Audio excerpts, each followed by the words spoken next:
नमस्कार. एक छान सकाळ उगवली आहे. छान सूर्याची किरणं अशी समोर यायला लागली आहेत. ॲक्च्युली ना मस्त पक्षी उडतायत आत्ता बाहेर. मग सहज मनामध्ये विचार आला, रात्री हे सगळे पक्षी शांत झोपले होते. कुठलंही सिमेंट कॉन्क्रीटचं घर नाही आहे. आपापलं कुठंतरी बांधलेलं घर आहे. छोटंसं घर आहे. त्या घरात हे पक्षी झोपलेले आहेत. आणि सकाळ होताच ना फ्रेश चिव चिव चिव करत परत आपलं विहित कर्म म्हणजे त्यांना निसर्गानं म्हणू परमेश्वरानं म्हणू जे नेमून दिलेलं कर्म करायला ते मस्त बाहेर उडायला लागलेले आहेत. कदाचित माणसासारखं असं मनामध्ये किलमिशं घेऊन त्रास घेऊन चिंता क्रोध आतलं काही घेऊन उडत असतील आणि आपलं काम करत असतील असं काही वाटत नाही.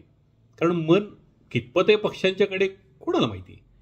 पण एक नक्की, निसर्ग नियमाप्रमाणे ते आता आपलं कार्य करायला बाहेर पडलेत. मस्त आपलं आपलं कार्य करतील आणि शांतपणे पुन्हा संध्याकाळ झाली, सूर्यास्त होऊन गेला की आपल्या घरट्यामध्ये शांत बसतील परत. माणसाला पण फक्त ना हे लक्षात घ्यावं लागणार आहे की ते गाणं आहे ना, या चिमण्यांनो परत फिरा रे घराकडे आपुल्या.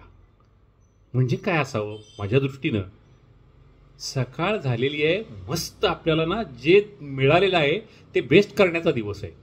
मग किती मिळालंय, काय मिळालंय, त्याला काय मिळालंय, तिला काय मिळालंय, त्याच्याकडे काय आहे, तिच्याकडे काय आहे, त्याच्यात काय गुण आहेत, हे सगळं पाहण्यापेक्षा माझे पंख मला मिळालेले आहेत, हे सुंदर आकाश मिळालेलं आहे, सूर्य उगवलेला आहे, छान निसर्ग आहे आणि मला आजचा दिवसभर ना मस्त पंख पसरून उडायचं आहे आणि कर्म करायचं आहे. संध्याकाळी हे सगळं थांबवायचं आहे आणि आपलं आपलं आजच्या दिवसाचं कर्म झालं. आजचा दिवस माझा जो आजचा दिला गेला आहे, मला ज्या पद्धतीचे गुण मला दिलेत, ज्या पद्धतीचं कर्तृत्व माझ्या अंगी दिलेलं आहे, जे मला विचार दिले गेले आहेत, हे सगळ्याप्रमाणे माझा आजचा दिवस गेला आहे. आता मला शांतपणे माझ्या घरट्यामध्ये निवांत एक पॉज देऊन एक विश्रांती देऊन बसायचं आहे. हे रोजचं रोज करायला पाहिजे. नाहीतर असं नाही होत.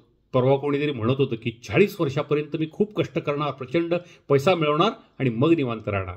असं कुठं असतं का? अन्यथा आजपर्यंत भगवद्गीता, ज्ञानेश्वरी, गाथा, गीता, अनेक ग्रंथ, अनेक विचारवंत यांनी लिहिलेल्या अजरामर वेद, उपनिषद अशा अनंत गोष्टी आहेत. त्या ज्या गोष्टी सांगतायत ते आजही आहे, अनंत काळापासून चाललंय. स्वतःचा शोध. स्वतःचा शोध घेत असताना आजच्या दिवसात मला बेस्ट काय येते, माझ्याकडून बेस्ट काय येते ते करायचं आणि या सगळ्या गोष्टीला थँक्स, धन्यवाद म्हणायचं आणि शांत झोपून जायचं.